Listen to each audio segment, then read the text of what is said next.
NTR host గా చేస్తున్న Bigg Boss show is going super fast. 1 week చాలా సక్సెస్ఫుల్ గా వెళ్ళింది అండ్ జ్యోతి కూడా ఎలిమినేట్ అయిపోయింది.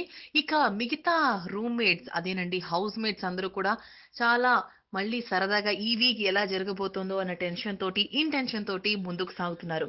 అయితే ముమైత్ ఖాన్ తెగ ఏడ్చేసింది. ఏంటి ఇంత యాక్టివ్ గా ఉండే హౌస్ మేట్ ముమైత్ ఖాన్ చాలా గోలగోలగా అల్లరల్లరిగా ఉండే యాక్టివ్ మెంబర్ ముమైత్ ఖాన్ ఏడ్చింది ఎందుకు అనుకుంటున్నారా? ఎస్, కల్పన వల్ల.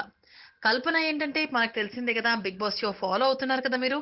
కల్పన is is a mother of the house. అంటే అమ్మలాగా, ఎక్కువ ఒక అక్కలాగా, ఒక వదినలాగా కిచెన్ లో ఉంటూ నేను చూసుకుంటాను, నేను వండి పెడతాను, మీకు కాఫీలు ఇస్తాను, చాయ్లు ఇస్తాను అంటూ చక్కగా ఆమె ఇంటి పెద్ద సభ్యురాల్లాగా తను ఎస్ ఓవర్ యాక్షన్ మరి రియల్ గానో, so whatever, Kalpana is going on her own వే.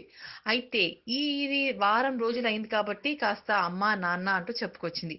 కానీ ఇప్పుడు తను ఏమైంది, కల్పనకి లీడర్ అయిపోయింది, లీడర్ ఆఫ్ ద హౌస్ అయింది. ఇంకా లీడర్ ఆఫ్ ద హౌస్ అయిపోయాక డెఫినెట్ గా కిరీటం వస్తుంది కదా.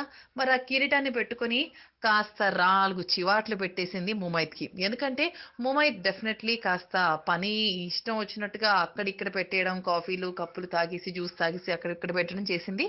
ఇక దాంతో కల్పనకి కోపం వచ్చేసి నెక్స్ట్ టైం నువ్వు లేచేటప్పుడు ఆ కప్పు తాగిన కాఫీయో టీయో లేదా పాలో ఏదో ఒకటి నీ కప్పు తీసి కిచెన్ లో కడిగేసి నువ్వు ప్లాట్ఫామ్ మీద బోర్లిచ్చాలి, లేదంటే బాగుండదు అని వార్నింగ్ ఇచ్చేసింది. ఇంకేముంది, ముమైత్ కి అది నచ్చలేదు.